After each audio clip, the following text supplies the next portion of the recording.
Hey there, Jonathan. Hey, Evan, thank you so much for taking time. Really, really appreciate it. Hope you enjoyed that first segment that we did. I did. I'm a huge nerd, so listening to all the different names of the characters absolutely killed me. So really glad to have caught that piece. Well, we'll have to get your character a little bit later on.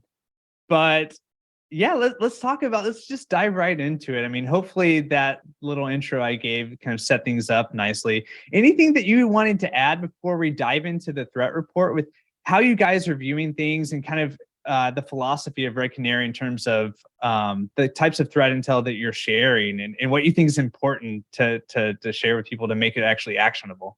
Yeah. So I think the thing that you hit on that is really important is understanding that there is so much that is detectable when it comes to initial access or when it comes to credential compromise that occurs long before the really bad stuff actually happens, like data exfiltration, like encryption. So we're going to talk a lot about that today, and we're really going to focus on some really easy proactive steps that system administrators or IT admins can take to put those controls in place that really assist them and help them be a lot more proactive so you can stop the threat before it ever even gets to that point. So we'll talk a lot about that today. Nice. Yeah, I mean, one thing that jumped out from the post that you all put out at Red Canary and also the DIFIR report is, one of those headlines was, from whatever initial access malware to ransomware in 24 hours.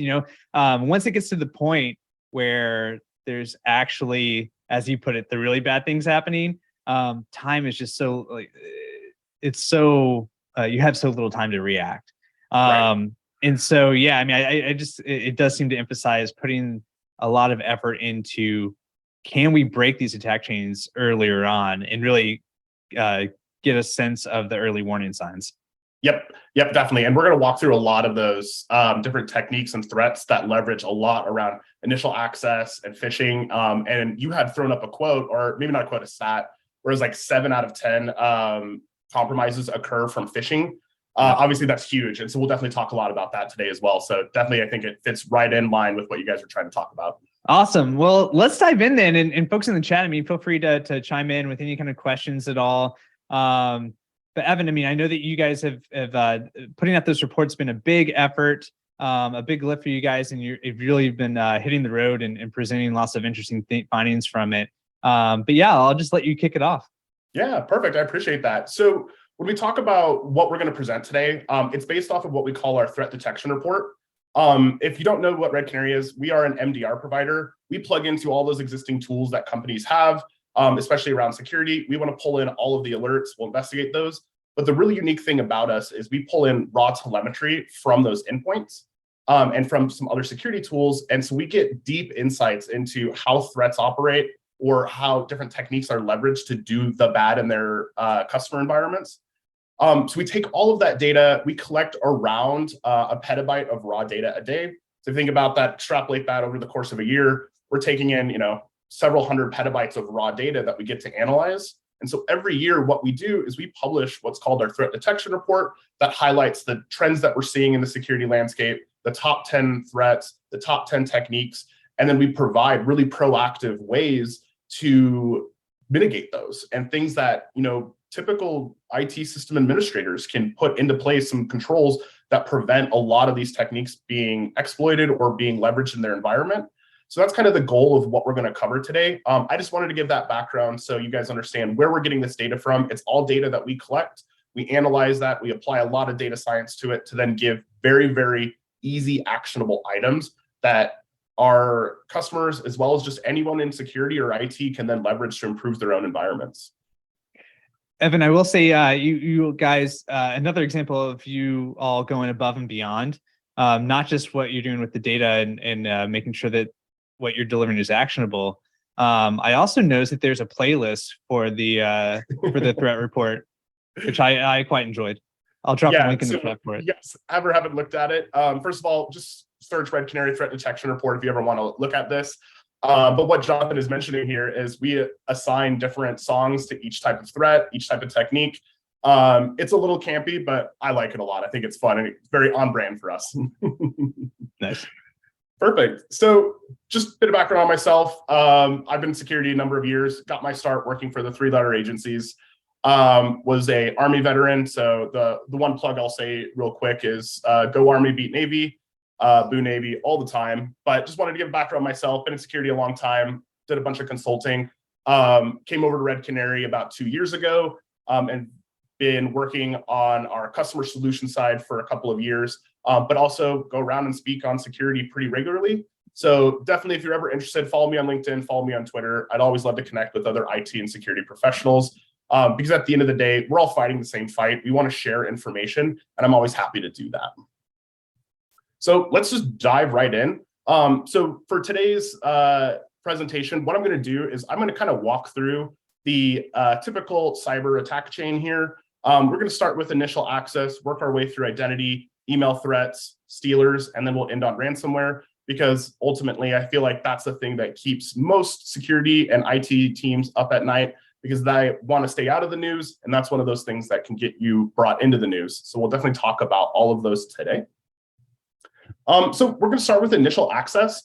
So when we talk about initial access tradecraft, what we saw over the last 12, 15 months that we've been monitoring this type of trend is that adversaries have had to really reevaluate their initial access methodologies, and leverage that old tradecraft in new ways at a much larger scale. Because what we saw is a lot of security providers, like some of the major players, but also Microsoft, are putting more security emphasis in their operating system to prevent a lot of really commonly leveraged techniques.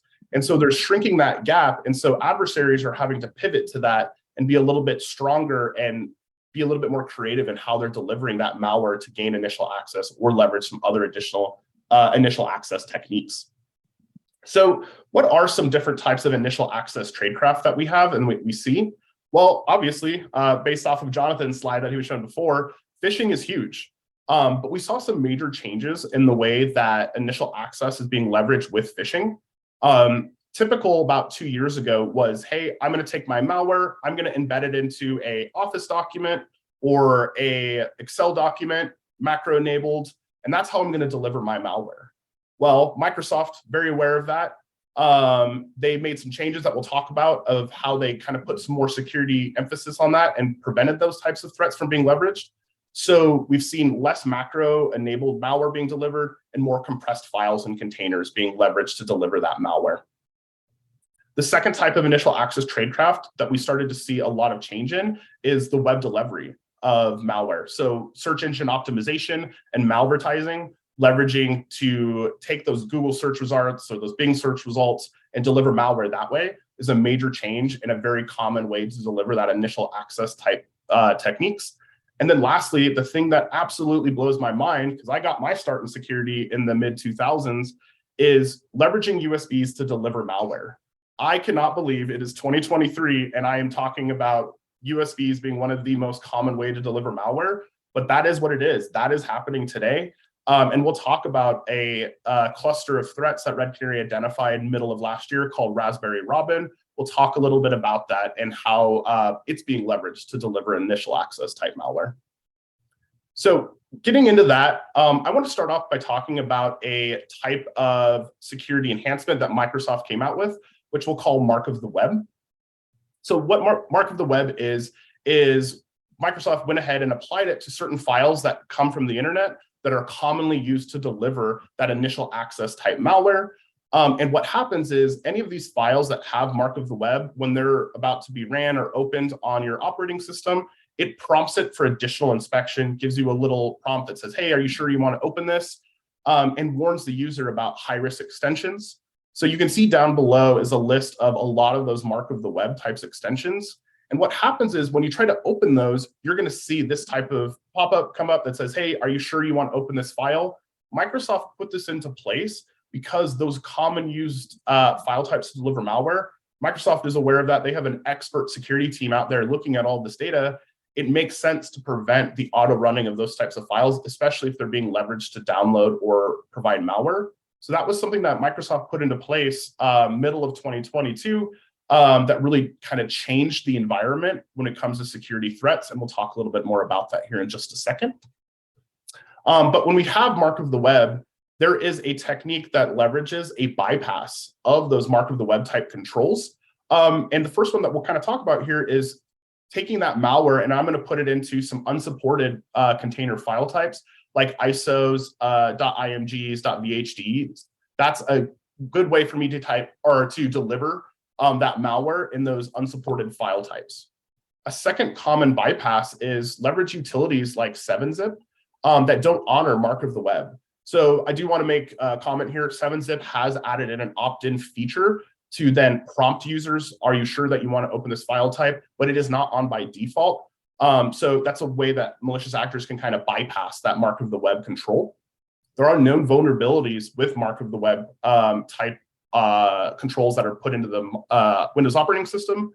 So if you do want to read more about it, there is a CVE there, CVE 2020-1599. You can read about that vulnerability.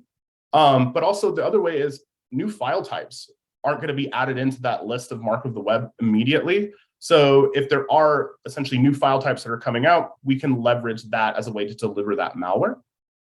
And then lastly, you can even make up your own file extension. So I have, bad luck Brian down below here. Bad.Brian is my file type here. I can go ahead and, create my own file type as a way to deliver my malware. That's not going to be very commonly leveraged because there are going to be some security tools that look for unknown file extensions. I also don't know if .Brian is an actual file type. I made it up. I should have checked that beforehand. So if someone knows, definitely throw it in the chat. .Brian is an actual file type here. So we talked a lot on the Microsoft side. A lot of companies that I've worked with always have some level of Mac OS security in their environment, whether those are, hey, the marketing team has a couple Mac OS laptops, or the CEO just has to work on an Apple. So there always is some level of Mac OS devices in an environment. Just like mark of the web, Apple does have a similar control. It's a tool called Gatekeeper, and that is there to stop untrusted code from running. But it does have a file quarantine feature that is the Mac OS version of mark of the web. So that is there to kind of prevent that auto running of those very suspicious file types. But there are known vulnerabilities that you can leverage to bypass that as well. So let's talk about what we saw in the threat landscape, because I think it's very important to understand what has occurred over the last year. So you as IT and system administrators can have this idea in your mind of, hey, this is what we're seeing the threat landscape today, but it's based a lot on what has occurred in the past. So I'm going to throw back to your middle school history teacher here, throw out a quote there, which is, hey, if you don't understand the past, those are doomed to repeat it. And so it's very important to also understand that when it comes into security here. So when we talk about what occurred with mark of the web since February of 2022, that was when Microsoft came out and said, hey, we're going to block the auto running of those Visual Basic or macro enabled documents, which was kind of a bummer for a lot of accounting firms and accounting teams, because they likely had a lot of legitimate spreadsheets that were running nice macros in there to do a lot of their automation. And it prevented a lot of that, caused a big hiccup, but it was generally good for the security landscape as a whole, because that was such a common way to deliver malware. But what happened is, as soon as Microsoft did put that control into place, we saw a huge increase in other file types being leveraged to deliver malware. So things like .zip files, .iso, .rars, those dramatically increased as a way to deliver malware once Microsoft made that change. And then in June of 2022, they did add in the mark of the web feature, but it was an opt-in. And so it wasn't on by default. And I, being a prior system administrator at one point, I'm not opting into anything until it's forced on me, because it's just going to break something. And there was not a lot of adoption. So we didn't really see much change. But then in November of 2022, what we did see is some zip file types and ISO file types did get the mark of the web feature added into them. And then so the threat actors had to pivot again. And then so January 2023, we started to see a massive increase in OneNote files being leveraged to deliver malware. And so now what I want to highlight with all of this is the threat actors are very up to speed with what is going on in the security landscape today, how IT is changing, how security is changing, and they're going to pivot very quickly to these changes. So you as an IT and system administrator definitely need to keep up with this and make sure that you're understanding how those file types are being delivered, because if you do have gaps in your defenses, they're going to be exploited. So understanding that, hey, OneNote is the new hotness when it comes to delivering malware. But as with anything, Microsoft is now putting in place some controls around not allowing specific mark of the web type file types within OneNotes or automatically preventing them. So there is a lot of controls in place, but I definitely wanted to highlight kind of that trends that we've seen over the last 12 to 15 months. Yeah, thank you for that, Evan. Now I just want to jump in quickly about the macros and just controls that Microsoft is pushing out in general. Amazing to see them actually carry through with that after years, right? I mean, it just seemed like there was no surprise, just years and years of threats like Emotet and others. Just, I mean, this is what their bread and butter, right? And everyone kind of knew it. And just really amazing to see them actually do that. And it seems like there's some other encouraging news on the horizon too, that they're kind of going in this direction of more secure by default, which is encouraging to see. But like you pointed out, there's always it's definitely always a game of whack-a-mole. Yeah, the thing that I'm very surprised with is making things that you have to opt out of. That's a big change in Microsoft. They haven't generally always been like that. And I think that's important because, you know, IT and system administrators have a lot of different tools and techniques to be up to speed on. So if you don't know that, hey, this feature is an opt-in, you may not know it until it's too late. So I think that pivot to making it more opt-out now is a big change and a big improvement in the security posture for a lot of organizations. And I think it's just better for the security landscape as a whole. Yeah, I mean, I think it's great that you pointed out your background as a sysadmin and how you weren't going to voluntarily jump for something because it was going to break things. Just curious with people in the chat, hurdles that you've run into. I mean, this is the macros thing specifically was always that was, you mentioned the accounting firms. That's like always the thing that was brought up, right? There's a finance team or whatever that had to have it. But it just seems like such a small use case. I'm just interested if people are currently going through anything like this, not necessarily with macros, but maybe some other things where there's a control, you definitely want to put it in, you're getting pushback in some way. Might be an interesting form of conversation. But sorry to interrupt, Evan. Go ahead. Oh, no, you're totally fine. I appreciate it. So one of the other initial access techniques that we really want to talk about is something like Gootloader. That was the #4 threat that we saw overall across all of our customers. And this is leveraging search engine optimization to deliver malware. And so at a high level, to understand kind of what this technique is, you know, you have a user that searches for a specific term, like simple agreement for future equity, or maybe they're looking for tax agreement, some sort of, you know, template document that they're looking for. They type that into their favorite search bar and they get served a set of search results. And at the top is a document that seems to match exactly what they're looking for. They click that and it downloads a zip containing a JScript. And now that's that initial access leverage that malicious actor just used to gain access to that system. And so they're using legitimate marketing techniques to then deliver malware and search results. This is incredibly common. And to the point where this was #4 across all of our customers as the most common threat that we saw. So very, very big. It's very important to understand that you need to kind of work with your staff to understand, hey, make sure they actually are understanding what they're clicking on in search results, which I know is one of the biggest challenges as an IT and system administrator or someone who works in IT is, you know, your biggest problem is teaching your users on how to not click on bad things. This is just another area where you have to have some sort of emphasis and training on that. The last initial access tradecraft I really want to talk about, because it's important for Red Canary, is what we call Raspberry Robin. I mentioned anytime Red Canary identifies a specific threat cluster, we will name it a color and a bird, very on brand for Red Canary. So the one that we discovered this last year is called Raspberry Robin. And this is that USB-based threat. And I believe this was sitting at #3 in our top 10 threats. So incredibly common across all of our customers. And it starts with an affected USB getting plugged into a network device. It gains access, downloads a malicious DLL, runs some commands, and then establishes command and control. And this is a ransomware precursor activity. So definitely we've seen it do a lot of things, including data exfiltration, ransomware, encryption, that type of stuff.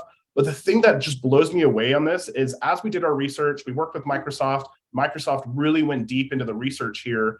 And what they started to find out and where we started to see this activity clustered around was the initial infection likely occurred in print shops.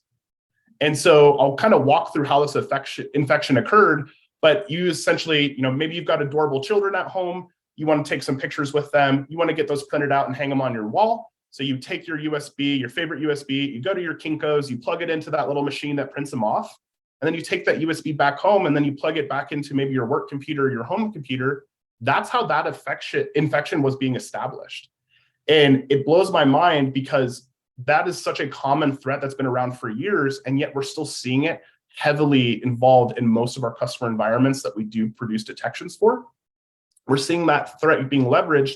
And my personal opinion on this one is that I don't think the threat actor that invented this type of worm and this malware actually decided to infect those print shop computers. I think it was accidentally infected because there's so little controls around those print shop computers that it's just sitting there. Those are just infected machines. And so many people take their USB, plug it in there, it gets infected, and then they bring it back to their work computer or their home computer, and that infection spreads. But we've definitely located it around those print shops as being the initial infection vector.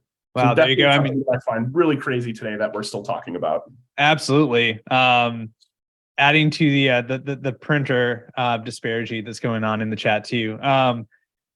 But yeah, I mean, isn't it wild? Like the worming stuff. I mean, isn't WannaCry technically still out there doing its thing? And some even older worms, right? Aren't they still kind of running out there, even though you don't hear about them anymore? Yeah, definitely still see them. And I think back to the DoD, the famous worm StuckNet of 2000, I think 8 or 9 is when that became really famous. And the fact that we're still talking about that today just is absolutely wild. But we've talked a lot about those initial access. And so the things that I want to say is, okay, now that we've talked about those threats, there is a lot that you can do to prevent this type of activity. And so the first one I would say is for things like malvertising, having really good ad blocking software. I think this is one of those few security tools that you can probably get buy-in from the entire organization because everybody hates advertisements. And so having a really good ad blocking software across your enterprise really cuts down on that threat from malvertising type threats. The second biggest one is, again, we've talked about phishing as being so significant in delivering malware and initial access techniques. One of the biggest controls I would really recommend system administrators and IT people put in place is prevent Windows from auto-mounting container files. That's such a common way to gain access to an environment. There are native controls built into operating systems that prevent that auto-mounting, and that would go significantly far in preventing those types of threats from being leveraged. And then lastly, again, we've been talking about it since 2008, leverage group policies to restrict execution actions from USB devices. You can programmatically apply that across your environment. That should have been done 10 years ago, but if you haven't done it, you should definitely do it now because it is so common in delivering malware. I definitely would imagine there's probably a lot of heartburn for this, especially if you're working in maybe a mortgage bank where people are providing you documents via their personal USBs. Definitely might have some challenges there, but I think that one is pretty significant in preventing those types of threats. Thank you for that. And sorry, just to interrupt one more time. You mentioned the blocking auto mounting, and that's something that we're going to be covering in the next session a little bit more deeply. Hunters has a blog where they actually go a step further and provide a script. I think you guys do as well. And then Ninja, actually, we are getting ready to release a whole bunch of out-of-box scripts, so making that even easier for folks to deploy. And that's one of the ones that's going to be involved in the next group coming down the pipe too. So just want to make it super easy for people to be able to implement these controls. Yeah, that's awesome to hear too, because so many people have already invented those wheels. There's no reason that you need to struggle to figure out how to do this. Leverage the support that you guys can provide, or some other vendors that can provide to really help you move that needle and improve your security posture. That's great to hear. So the second part in that kill chain is harvesting those identities, taking advantage of those identity techniques to gain access to either user accounts or systems. So we'll talk a lot about what we saw over the year and what we saw adversaries do and how they've pivoted to controls. But how do adversaries abuse identities? Well, first, they're going to steal credentials. And they're going to do that in a couple of different ways.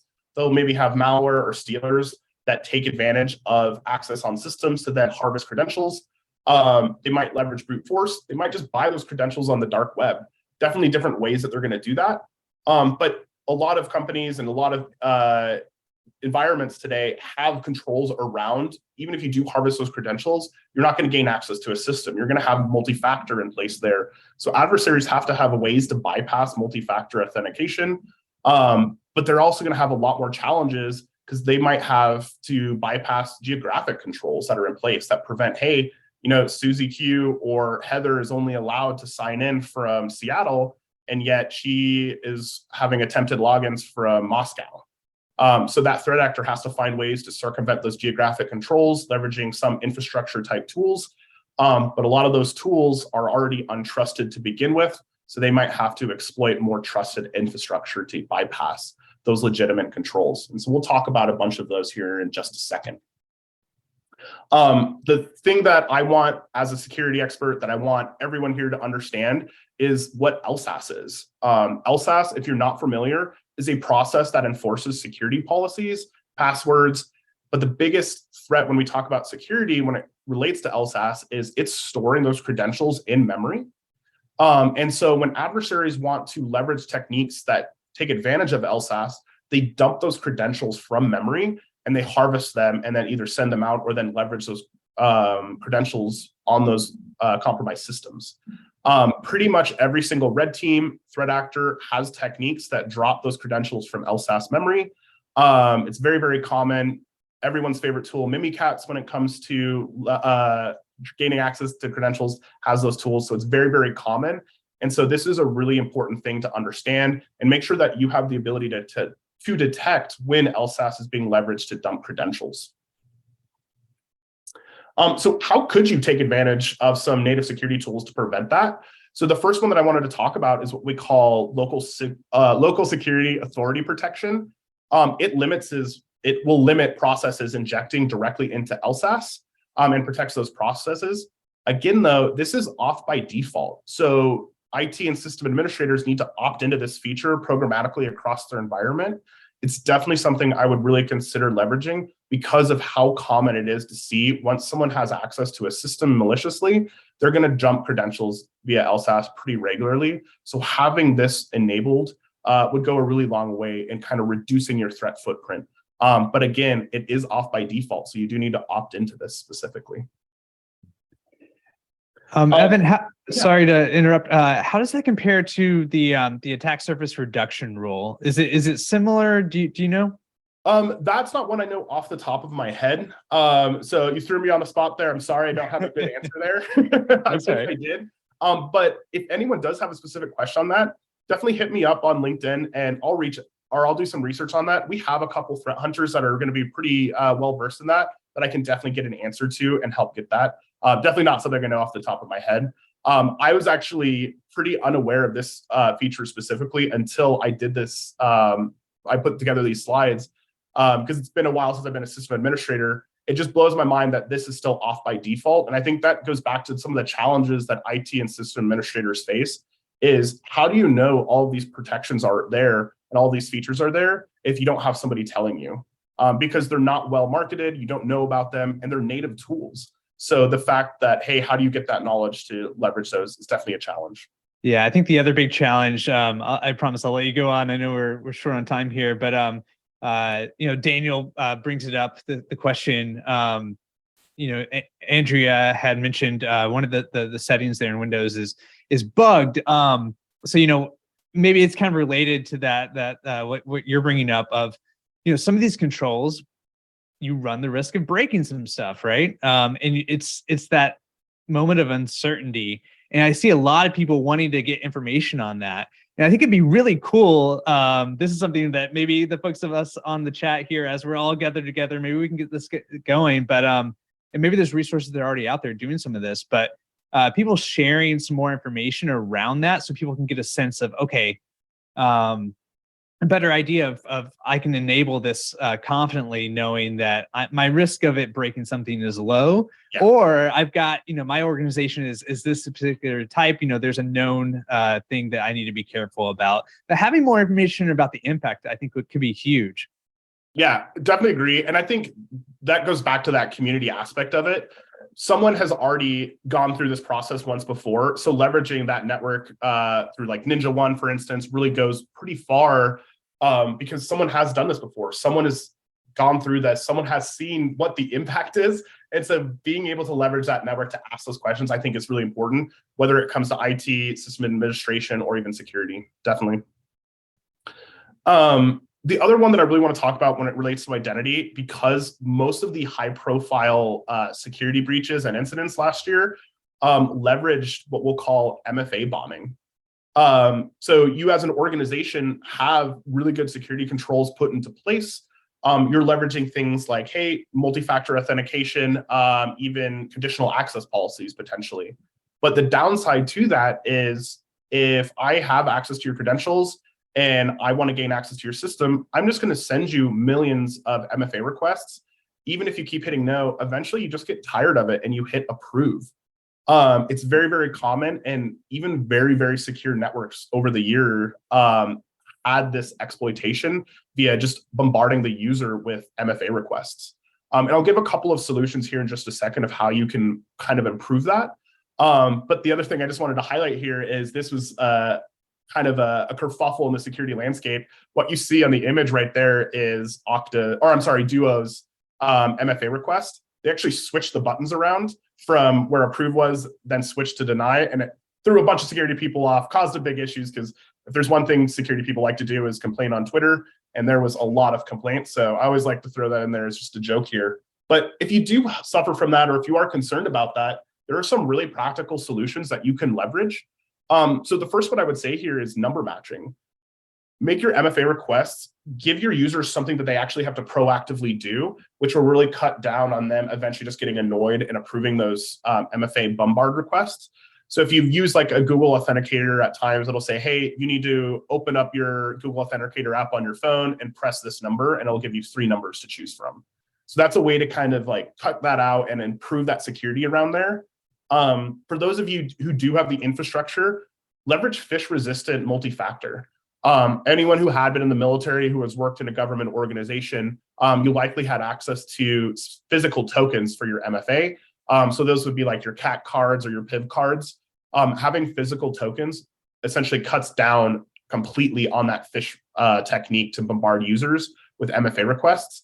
And then lastly, having really solid conditional access policies that block unknown devices, suspicious areas, or the most important one I really want to highlight here is, if you do leverage something like O365 to do your MFA, you may have to block those legacy authentication protocols. Those legacy authentication protocols have exploits in them that can bypass MFA. So making sure that you have evaluated your MFA that's in use and you have really good conditional access policies really cut down on the threats that are going to be faced against MFA. Evan, sorry, I'll jump in, interrupt one more time. No, it's fine. With those specifically with MFA, you mentioned it made a lot of news. A lot of people were noticing the spamming of MFA push requests, for example. But some of the other things like the conditional access policies and such. How much do you have a sense when you guys were putting together the threat report of how much of these bypasses are kind of like edge cases versus no, this is really actually being incorporated into a lot of playbooks? Yeah, so immense amount of bypasses are leveraged or bombing. So one of the recent telemetry sources that we started taking in over the last year are the ones that you see on the screen. And I would encourage organizations to, if you have the ability to do your own detection or just logging for these, is pull in those specific telemetry sources because it captures that activity. You'll see there hundreds and hundreds of failed MFA requests or timed out requests. And it is incredibly common that we see these threats, especially in very secure environments. I believe the stat was, it was like 2 or 3% of all of the threats that we observed had some level of MFA exploit that was being leveraged in it, whether that is just, and when I say exploit here, that could just be bombing a user with tons and tons of requests, or leveraging a legacy authentication protocol to just completely bypass the MFA steps. And all of that is captured in telemetry sources that you see on the screen. So I would encourage organizations and those individuals who have the ability, ingest those and run some detections that look for that type of suspicious activity. Likely this will be the last trend we can really get to just because of time, but it's probably the most important one, and that's those email-based threats. And I think what's very important to understand here is organizations are suffering two major financially motivated cybercrimes. Those are going to be ransomware and data exfiltration in one group, and then business email compromise in a second. Business email compromise is incredibly impactful for organizations, and large dollars are being stolen from organizations leveraging just purely email-based threats that don't even involve the endpoint. And so we'll talk a little bit about those threats today, and then we'll also talk about some ways that you can mitigate that type of threat and techniques for being leveraged. So your two major ways that you're going to see threats to email accounts, the first is going to be social engineering. This will be, hey, it's Brian, please wire $100,000 to China Bank LLC in this account number. A little bit less sophisticated. They're going to leverage typo squatting, maybe some domain spoofing to simulate as a threat actor or as a legitimate company or part of your company. You might get text messages from your CEO that says, hey, buy us these gift cards. Those types of threats, less sophisticated. They still are being exploited. And there's a reason you still see them today is because people are still sending money because of these types of threats. But the ones that are a lot more scary are going to be the account takeovers. And this is where you're going to see things like payroll fraud and those really scary type attacks where someone gains access to an email account within your organization and then sends a message to either your vendor or maybe your accounting department to change their direct deposit info. So a lot more risky type behavior that is much more difficult to detect. And we'll kind of walk through some ways that you can detect it and then prevent it. So this is a snapshot from an environment that we monitor. We've changed some names and places so we don't dox our customer here. But this is what you see where an email rule named this random set of characters was created by a legit human at realcompany.com. And then what happens is what it's going to do is it's going to take any emails that finance guy receives and moves it into this RSS feeds folder. Or maybe it sets up a forwarding rule to send those emails to an external domain. And this is incredibly common, and this is very, very highly leveraged to gain access to invoices, to gain access to payments, to gain access to check copies, and they use that data that they're receiving from these malicious forwarding rules to then harvest information from it and then apply that to some other additional techniques, whether that would be, and then I'm going to spoof a vendor and have you pay this malicious account. It's very, very common that we see these in business email compromise type threats to the point where I think a lot of organizations don't even have the ability to monitor the creation of these suspicious email rules, or they're even letting users do this on their own. So they don't even have an idea of these exploits that are in their environment today. So a couple ways that you can really protect against this. It'd be first, monitor for the creation of suspicious email rules. Let's say you're leveraging O365, or for example, you can set it up so an alert is always produced when a new email rule is modified or created to send an email to an external domain. That's a really common technique that threat actors leverage. So if you can get alerts for that, so you get notified and you can do your investigation, that's going to be huge. And that could prevent you from having a business email compromise type attack. The second one is monitor for mail being moved to suspicious folders. This is a technique that we see very regularly as a way to kind of hide that someone is in the environment, because it's not going to produce an alert when you send that mail outbound, but someone who has access to one of those accounts can put all of the email in a really strange folder like the RSS feed folder or the archive folder, and then they're trolling through that with nobody being the wiser to find invoices, to find checks, to find bills, to get that information that they can then leverage financially. The last one that really surprised us is monitor for suspicious strings in the actual names of these rules. Look for new rules being created that say, hey, look for everything called payroll or everything called invoice and apply it and move it to this folder. Or the one that we saw over and over again over the last 6 months has been a new inbox rule that's made that is called just nothing but 12 periods in a row. And we saw that at multiple customer environments. And it kind of gets us wondering is like, is there a conference for threat actors where they're going and they're saying, hey, it's really easy to create rules that are just 12 periods in a row and nobody's the wiser. It always works every time. I don't know where they're sharing that information at all the time, but it's definitely something you see pretty regularly. So monitor for those suspicious strings and those weird inbox rule names, and also run some audits against it. Has anyone actually ever, if you're an O365 admin or you manage an exchange, has anyone actually did an audit of the rules that are in place? Because maybe you turned on the alerts 2 months ago for suspicious email rules being created, but it wouldn't add in alerts or create alerts for things that were made a year ago, 2 years ago. So doing a routine audit of those rules also is going to be really helpful for an organization to find if there might be breaches somewhere. What I will say, I think it's probably a good time to stop. I don't want to jump into another section, and so be respectful of time. Any questions from the chat on the email security piece? Because, back to tie it all into the beginning of this conversation, phishing is one of the most common ways to get into an environment, but there are threats that are beyond the endpoint. At the end of the day, as a threat actor, I'm trying to be generally financially motivated in one way. So that could be stealing information or leveraging your existing payroll systems. And your emails have so much information there that it could be really valuable for us to add in and pull a lot of data. So definitely make sure that you have a lot of controls in place there.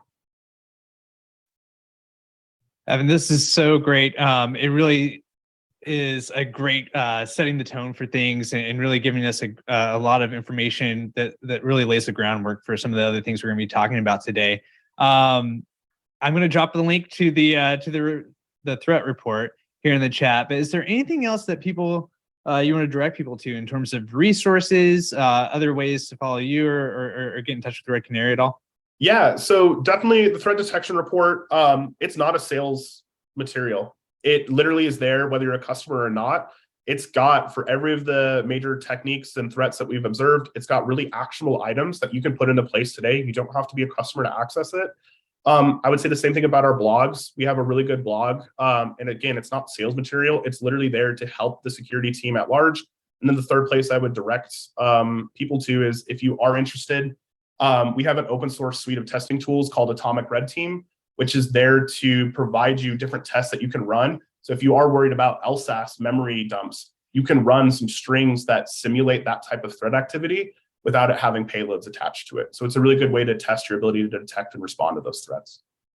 That's awesome. I'm dropping links to all these things, and everyone on the call here too. In Zoom events, we have a resources section. And we're going to be updating that throughout the day as we get good resources like this.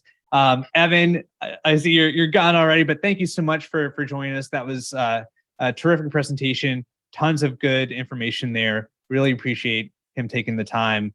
All right, everybody. So as per popular request, this is our first break. We're going to have about a 15-minute break. And then when we come back, we're going to get into our series of defense workshops. And so we're going to take those things that Evan called out, a lot of those tactics that folks in the chat were commenting on too, and we're going to dive a little bit deeper, and we're going to provide some more tactical suggestions. We're even going to highlight some scripts and things like that you guys can use to start applying some of these controls today, tomorrow, testing things out at least. And so come back to us, go do your thing for a little while. We're going to be playing our video showing more of the awesome contest submissions. Feel free to stick around in the chat. I'll be doing that too. Yeah, feed me the scripts. Love them. Will do, Cynthia. But we'll be back in about 15 minutes.